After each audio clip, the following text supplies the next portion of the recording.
नमस्कार दोस्तों supreme court का कहना है कि जब प्रॉपर्टी डिस्प्यूट होता है या फिर सिविल डिस्प्यूट होता है तो उसके अंदर क्रिमिनल केस नहीं होना चाहिए, उसके अंदर एफआईआर रजिस्टर्ड नहीं होनी चाहिए क्योंकि वो एक सिविल डिस्प्यूट है।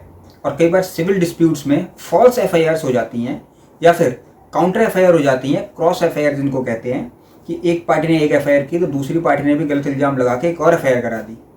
इसमें 354 की एफआईआर होती है, यानी छेड़छाड़ की कई बार हो जाती है फॉल्स एफआईआर। कई बार आप देखते हैं कि फॉल्स अदर क्रिमिनल केसेस की एफआईआर हो जाती है। तो इन कंप्लेंट्स को, इन एफआईआर्स को खत्म कराने के लिए एक क्वेशिंग सिस्टम होता है हाई कोर्ट का। वो क्वेशिंग सिस्टम को हम इस वीडियो में डिस्कस करेंगे, तो बने रहिएगा अंत तक मेरे साथ। मैं बताऊंगा कि फॉल्स एफआईआर को खत्म करने का तरीका क्या है। तो दोस्तों, सबसे पहले क्वेशिंग किसे कहते हैं उससे भी पहले मैं आपको बताता हूं एफआईआर किसे कहते हैं। दोस्तों, जब कोई क्राइम होता है कहीं पर भी तो सबसे पहले जो हम पुलिस को इन्फॉर्मेशन देते हैं, यानी फर्स्ट इन्फॉर्मेशन रिपोर्ट, जो रिपोर्ट उन्होंने दर्ज की हमारी इन्फॉर्मेशन पे, उसे ही हम एफआईआर कह देते हैं। अब उसमें हम उनको बताते हैं कि एक्चुअल में क्राइम क्या हुआ है। एफआईआर हमारे कहने पे, यानी जिसके खिलाफ एक्शन हुआ है, जिसके खिलाफ क्राइम हुआ है, कंप्लेंट के कहने पर भी दर्ज हो सकती है। एफआईआर खुद भी पुलिस दर्ज कर सकती है और एफआईआर किसी थर्ड बंदे की कंप्लेंट पे भी दर्ज की जा सकती है। जब एफआईआर दर्ज हो जाती है तो उसमें इन्वेस्टिगेशन होता है, इन्वेस्टिगेशन होने के बाद उन पे कार्रवाई होती है। लेकिन कई बार हम देखते हैं दोस्तों कि ये फॉल्स रजिस्टर्ड हो जाती हैं। तो फॉल्स रजिस्ट्रेशन ऑफ एफआईआर्स के लिए उनको खत्म कैसे कराएं, उसके लिए क्वेशिंग सिस्टम होता है। क्वेशिंग असल में होती क्या है दोस्तों? क्वेशिंग ऑफ एफआईआर का मतलब है 482 सीआरपीसी में, 482 सेक्शन सीआरपीसी का, सीआरपीसी में प्रोविजन है कि अगर हाई कोर्ट को पावर दी गई है कि अगर वो देखे कि किसी भी एफआईआर को मोटिव के तौर पे रजिस्टर किया गया है, यानी किसी कह लीजिए कि आप फॉल्स एफआईआर है वो किसी भी तरीके से, तो सुप्रीम हाई कोर्ट को पावर दी गई है कि हाई कोर्ट उस एफआईआर को निरस्त कर सकता है, खत्म कर सकता है। और अगर उसमें चार्जशीट भी फाइल हो गई है इवन, तो भी वो उस एफआईआर को और उसके बाद जो प्रोसीडिंग्स है उनको भी क्वैश कर सकता है, खत्म कर सकता है। इसी को हम क्वेश्चन कहते हैं। यानी किसी के खिलाफ कोई केस है जो कि फॉल्स है तो वो प्रॉपर तरीके से खत्म हो जाएगा। 482 यानी 482 सेक्शन होता है सीआरपीसी का, उसमें हम हाई कोर्ट जाते हैं। अब दोस्तों, इसके रिगार्डिंग में लॉ क्या है? तो जैसे मैंने कहा 482 सेक्शन में अब इनहेरेंट पावर है 482 सेक्शन में हाई कोर्ट को, चाहे वो कोई भी हाई कोर्ट हो।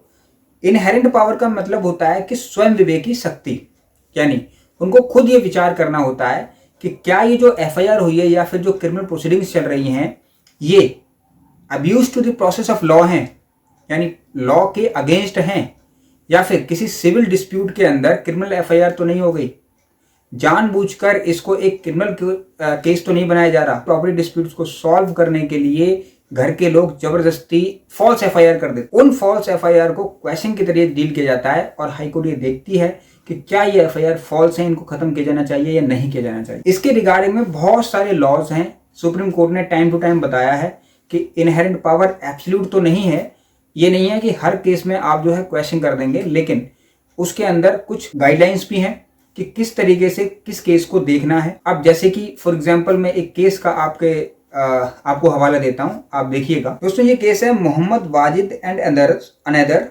वर्सेस स्टेट ऑफ यूपी का केस है। इसकी क्रिमिनल अपील नंबर है 2340/23 सुप्रीम कोर्ट। ये बिल्कुल लेटेस्ट है, ये अभी रिसेंटली ही आया है। आप चाहें तो इस साइटेशन से देख सकते हैं दोस्तों। इसके अंदर क्या कहा है सुप्रीम कोर्ट ने, आइए समझते हैं। इसमें कहा criminal antecedents of accused can not be sole consideration to decline to quash criminal proceedings. यानी यहां तक कह दिया सुप्रीम कोर्ट में इसमें कि जब कोई क्वेश्चन के लिए अपील फाइल करता है तो उसका बैकग्राउंड अगर क्रिमिनल भी है, सपोज उसके खिलाफ बहुत सारी पहले भी एफआईआर हो रखी हैं, तब भी ये एक सोल ग्राउंड नहीं है कि उसको मना कर दें। यानी अगर उसका क्रिमिनल बैकग्राउंड है तो भी उसकी एफआईआर क्वैश करने से मना नहीं किया जा सकता अगर उसकी क्वेश्चन बनती है। दोस्तों, दिल्ली हाई कोर्ट की एक जस्टिस, रिस्पेक्टेबल जस्टिस, अभी रिटायर हुए। उन्होंने रिटायर होने के बाद एक वक्तव्य कहा कि किसी भी लिटिगेंट को, यानी किसी भी जो न्याय पाने के लिए कोर्ट जाता है, उसको हाथ जोड़ने की आवश्यकता नहीं होती। अगर उसका केस सॉलिड है तो फिर उसको न्याय मिलेगा। यही एक प्रोविजन है, यही सुप्रीम कोर्ट ने क्लैरिफाई किया कि अगर क्रिमिनल एंटीसीडेंट्स भी हैं तो तब भी उस व्यक्ति की एफआईआर जो कोर्ट के समक्ष आई है उसको वो उस प्रॉपर वे में डील करे कि अगर उसकी क्वेश्चनिंग होने वाली है तो फिर उसको खत्म करे, खारिज की जाए, एफआईआर और प्रोसीडिंग। दोस्तों इसमें कंक्लूजन ये निकलता है कि क्वेश्चनिंग 482 में करते हैं। क्वेश्चनिंग हमेशा जो एफआईआर फॉल्स होती हैं उनकी क्वेश करने के लिए, उनकी प्रोसीडिंग को खत्म कराने के लिए की जाती है। क्वेश्चनिंग हमेशा हाई कोर्ट में फाइल होगी, डिस्ट्रिक्ट कोर्ट में कभी फाइल नहीं होती, उनको पावर ही नहीं है। सिर्फ हाई कोर्ट को 482 सीआरपीसी में पावर है और उसी के अंदर एफआईआर क्वैश होती हैं।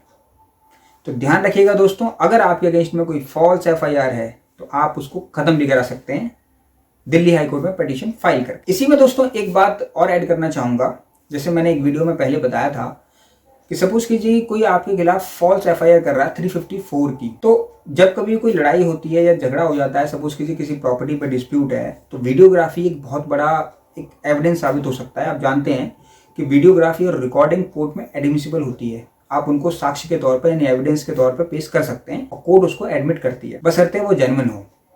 लेकिन ये चीजें अगर हमारे पास हैं, यानी कोई लड़ाई हो रही है या फिर किसी प्रॉपर्टी को लेकर कुछ बात हो रही है, आप जानते हैं जब प्रॉपर्टी का बंटवारा होता है तो उस समय लड़ाई भी हो जाती है, लेकिन एक लाउडनेस भी आ जाती है और कई बार हाथापाई भी हो जाती है।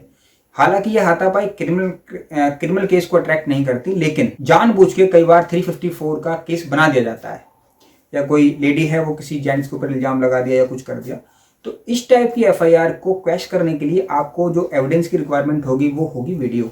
अगर आपके पास वीडियोग्राफी इस टाइप की कुछ है तो वो आपकी बहुत ज़्यादा हेल्प करेगी, या फिर सर्कमस्टांशियल एविडेंसेस हैं, कुछ गवाह हैं आपके पास, तो वो भी आपकी बहुत मदद करते हैं। दूसरी बात इसमें यह है कि कई बार एफआईआर रजिस्टर नहीं की जाती है थाने के अंदर, तो उसके लिए 156(3) सीआरपीसी में प्रोविजन है। उस प्रोविजन के तहत मजिस्ट्रेट को कंप्लेंट करके एफआईआर दर्ज कराई जाती है। मजिस्ट्रेट को प्राइमा फेसी यही देखना होता है कि क्या इनका केस बन रहा है और क्या इसमें इन्वेस्टिगेशन की रिक्वायरमेंट है, क्या इसके अंदर थर्ड पार्टी यानी पुलिस की रिक्वायरमेंट है इन्वेस्टिगेशन के लिए, क्या जो एविडेंस हैं वो कंप्लेंट की रीच से बाहर हैं, वो एविडेंस जनरेट नहीं कर सकते, ला नहीं सकते, जनरेट तो कर सकते हैं, generation is a different, but ला नहीं सकते, एविडेंस खुद नहीं ला सकते, इसलिए उनको पुलिस की रिक्वायरमेंट है।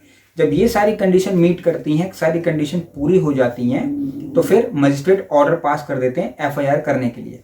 और जब एफआईआर करने के लिए ऑर्डर पास करते हैं तो फिर एसएचओ जो थाने के होते हैं वो एफआईआर रजिस्टर करते हैं और इन्वेस्टिगेशन होता है। लेकिन जरूरी नहीं है कि 156(3) अलाउ होने के बाद अगर कोई एफआईआर हुई है तो वो क्वैश नहीं होगी।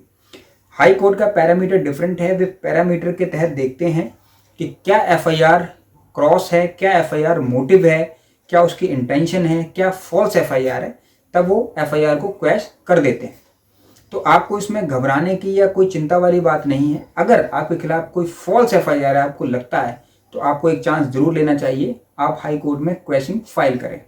हाँ, लेकिन ये ध्यान दें, जेन्युइन एफआईआर में ट्रायल के अंदर ही आप उस चीज को खत्म करें, अदरवाइज हाई कोर्ट पेनल्टी भी लगा सकते। तो दोस्तों, इस प्रकार की अन्य वीडियो पाने के लिए आप बने रहिए मेरे साथ। मेरे चैनल पर जाएंगे तो वहाँ अन्य वीडियोस भी मिलेंगी जो बहुत काम की हैं दोस्तों। आप उन वीडियोस को भी जरूर देखें और शेयर भी करें, उन वीडियोस को समाज को स्प्रेड करें ताकि सभी लोगों का भला हो सके और उनको ज्ञान हो। दोस्तों, ये वीडियोस केवल ज्ञान के लिए हैं, बने रहिए मेरे साथ। मिलते हैं अगली वीडियो में। नमस्कार।